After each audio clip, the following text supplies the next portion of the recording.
Donc nous sommes le 1er octobre et je suis en train de travailler du coup sur toujours la mise en page des cartes, mais cette fois-ci du coup le dos des cartes où il va y avoir le texte. Donc je suis en train de voir un petit peu, donc ce que je voulais faire c'était mettre des petites icônes en fait qui vont pouvoir représenter la partie donc du coup guidance des étoiles, guidance générale et les mots-clés. Voilà, donc je suis en train du coup de faire les petites icônes. Il me faut aussi une petite icône qui va être l'icône du livret, qui est donc celle-ci, qui sera donc du coup à la fin des textes où on peut retrouver un supplément dans le livret. Et hop, et il y a aussi du coup, je suis en train de voir pour la petite icône dans laquelle il va y avoir le numéro de carte. Hop, ça se voit pas très bien, là c'est la carte numéro 1. Donc j'hésite, soit ça va être une petite icône d'un mini poussin, l'icône du coup de mon logo qui est repris donc de poussin qui est en fait d'après la carte 1, voilà. Donc ce petit chat qui sera du coup sur toutes les cartes pour voilà le numéro de carte, ou alors pour que ce soit un petit peu plus entre guillemets large, une petite icône Patoon que j'ai pas encore créée. Voilà, donc pour l'instant j'en suis là. Donc après bien sûr hein, ça va être bien calé à la bonne place. Au départ j'avais regardé en faisant des bordures parce qu'on peut du coup il y a l'option, on peut mettre des bordures. Donc au départ, j'avais essayé de voir ça en mettant des bordures et avec du coup le petit logo qui était donc sur la bordure. Mais du coup, je sais pas, je trouve que c'est moins... Si je mets la bordure... Ouais. Je suis un peu moins... Je sais pas. Au final, je trouvais que c'était mieux sans bordure. Donc je pense que je vais plutôt laisser sans bordure. Hop, j'enlève la bordure. Et puis mettre du coup plutôt la petite icône. Je vois pas ce que je fais. Hop, et ouais, comme ça, je pense sans bordure. Et mettre la petite icône du coup au début de chaque paragraphe. Voilà. Ça me paraît pas mal. La clé, il faut que je la fasse juste un tout petit peu plus petite. Parce que là, elle est assez haute par rapport au texte.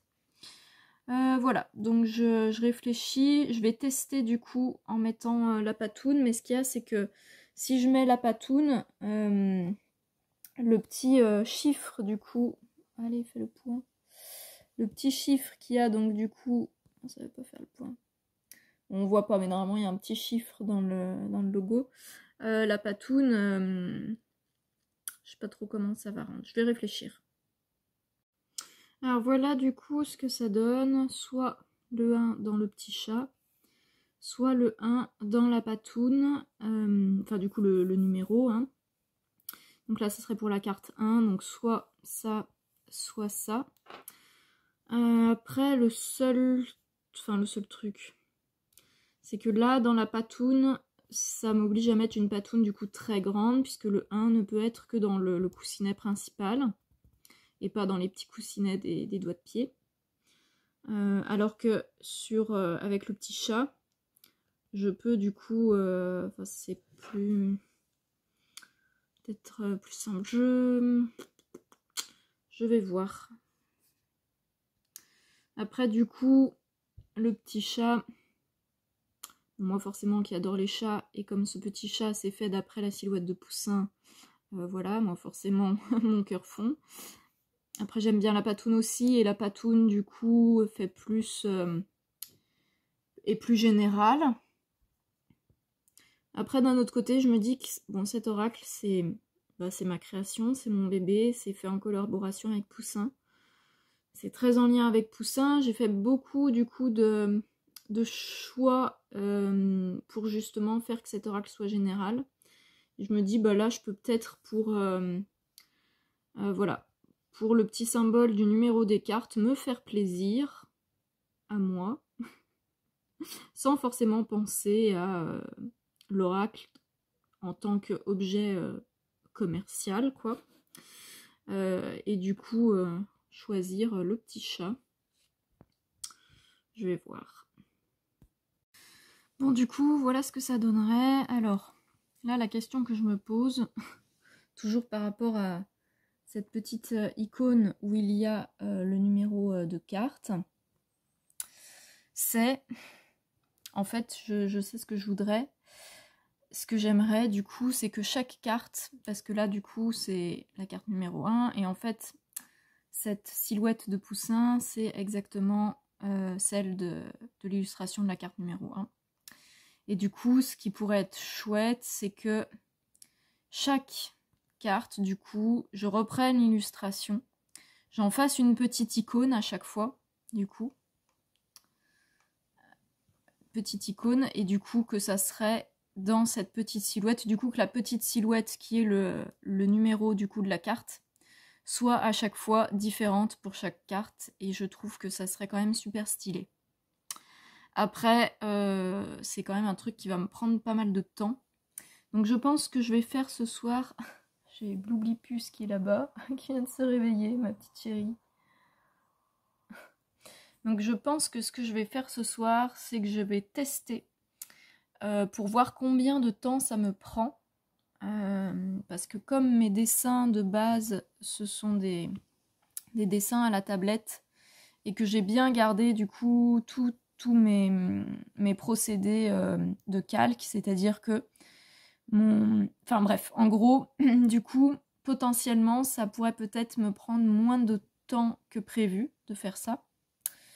Il y a juste une illustration où je me suis foirée dans l'enregistrement et du coup, tous les calques ont été écrasés. Donc là, pour cette illustration-là, ça va être un peu plus chiant. Mais sinon, pour les autres, ça devrait être potentiellement... Ouais, je pense, j'ai très envie de faire ça. Ça me parle bien. Donc, je vais essayer de faire ça comme ça. Donc, nous sommes le dimanche 2 octobre. Et je surveillais du coup Bloublipus avec le petit collier GPS. Comme on est en période de chasse. Hop, attends chérie. Là, j'entends quand même la battue qui se rapproche. Donc, elle est en train de chasser ses petits mulots tranquillement, mais je préfère la ramener à la maison. Et elle a choisi de s'installer sur mes épaules, voilà, à son habitude. Ça va, Bloublou? Oui. Hop là.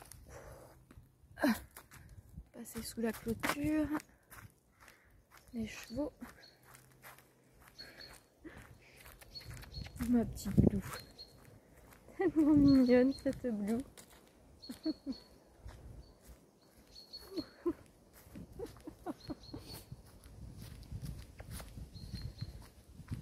Tranquillou, tranquillou, la petite Blue.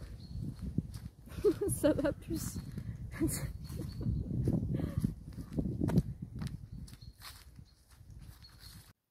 Hello, donc on est le lundi 3 octobre. Donc ce week-end, enfin hier j'ai avancé encore sur le... Alors en fait ce que j'ai choisi par rapport au petit logo des numéros... Ah non, c'est pas mon bon fichier. Autant pour moi. Hop, bref, par rapport au petit logo du coup animal qu'on peut retrouver pour le numéro de chaque carte. Au final, je me suis décidée à faire du coup une petite silhouette pour chaque animal, alors qu'il demande beaucoup de travail supplémentaire. Au total, on est sur ouais, peut-être 8 heures de travail en plus. Mais je pense que ça peut vraiment rendre bien au niveau du dos des cartes. Donc du coup, en fait, hop, pour faire ça, il faut en fait à chaque fois que je récupère sur ma tablette chaque illustration, que je reprenne l'ancrage extérieur de la silhouette pour faire un contour complet. Un contour du coup où il n'y ait pas de vide. Ensuite, je viens apposer un fond uni derrière. Je bascule ça sur le PC une fois sur le PC, hop, j'encadre du coup ça. Et ensuite, je viens donc sélectionner la silhouette. Je viens ensuite mettre du blanc dans ma silhouette. Après, je viens enlever le fond bleu. Je resélectionne ma silhouette et je viens du coup la coller du coup sur un fond transparent. Voilà, et c'est ce qui fait que ensuite, voilà, ça c'est mon fichier final. Donc le fond du coup du carré est transparent et il n'y a que la silhouette là de la petite ponette qu'on va retrouver sur la carte. Voilà, donc c'est un processus qui demande quand même pas mal de temps. Je vais vous montrer avec par exemple, on peut faire lequel on va faire. On va prendre avec le logo, hop, de ce petit chat. Hop. Donc là, tac, je ferme ici. Non, j'enregistre pas. Hop. Ça, on revient. Hop, voilà. Donc du coup, je me retrouve... Ah non. Alors lui, ça va pas aller. On va faire l'exemple avec...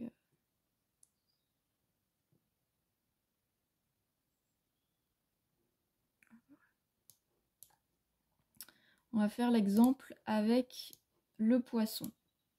Donc là, le poisson, hop, j'ai récupéré déjà en amont avec la tablette, hop, les traits d'ancrage du coup du poisson. J'ai été, hop, si on regarde bien, du coup, j'ai rajouté à certains endroits, voilà, là par exemple, ça se voit, hop, sur cette nageoire, du coup, on avait sur le contour des ouvertures, donc en fait, il faut qu'il n'y ait aucune ouverture. Donc du coup, je remets des traits d'ancrage du coup sur les côtés pour qu'il n'y ait aucune ouverture sur tous les contours du coup de ma silhouette. Hop. Une fois que j'ai fait ça, tac, je vais venir, hop, sélectionner, je baisse la tolérance.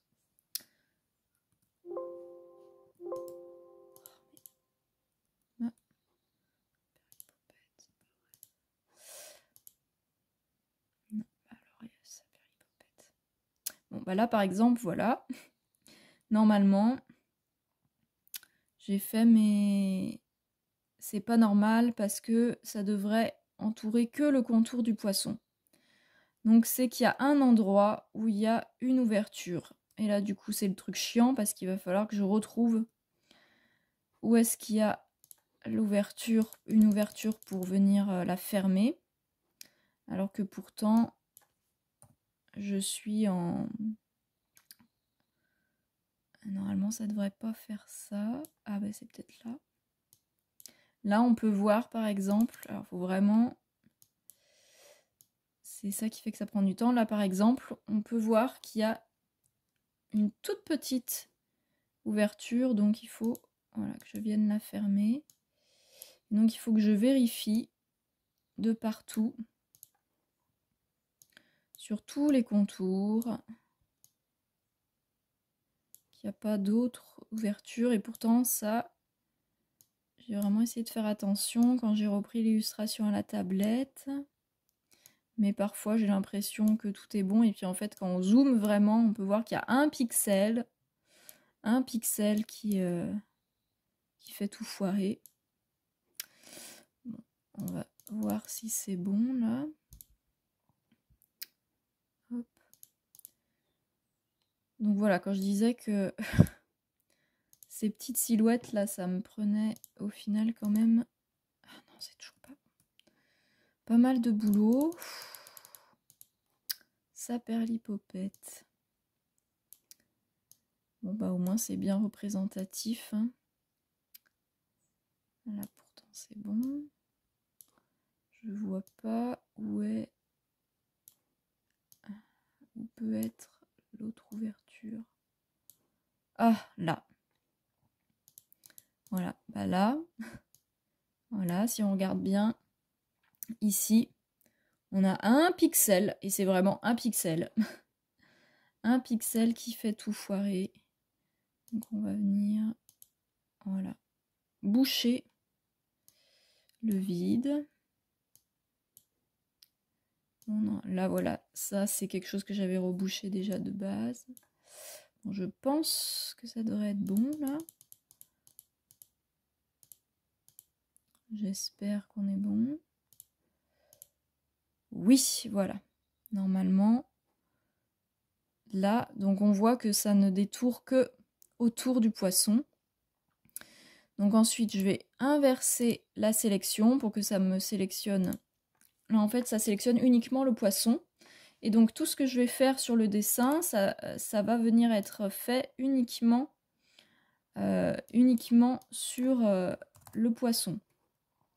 Donc là, le but, c'est voilà, de venir, hop, mettre notre poisson tout en blanc. Tac. Voilà, donc là, ça enregistre. Ensuite, une fois que mon poisson est mis tout en blanc, hop, je vais revenir. Pourquoi ça ne me prend pas ici?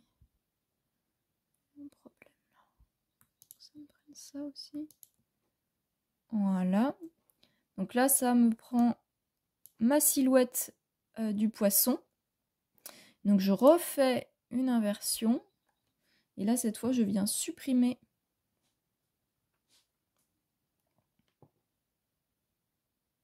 Voilà. Et ensuite, il ne me reste plus qu'à venir. Tac. Faire un copier-coller dans. Hop. Donc je fais le copier-coller et après il faut que je redimensionne mon calque.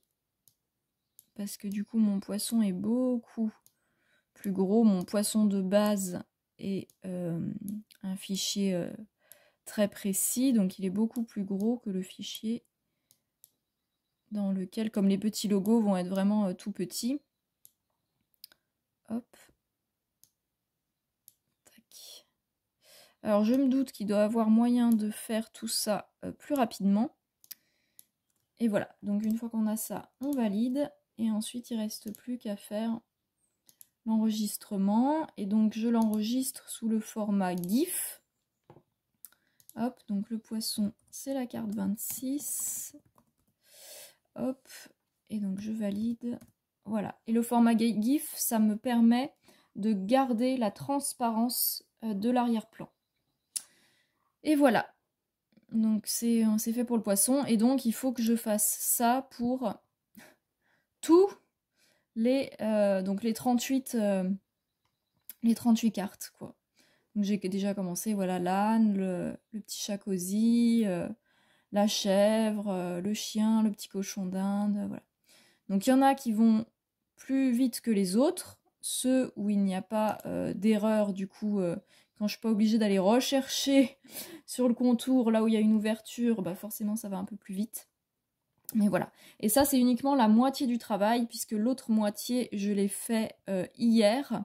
Et ça m'a pris plusieurs heures, qui était donc de venir reprendre sur la tablette chaque dessin, réouvrir chaque dessin, et venir du coup prendre juste le contour, ce que j'ai expliqué du coup tout à l'heure, prendre juste le contour et mettre du coup un fond uni en arrière-plan.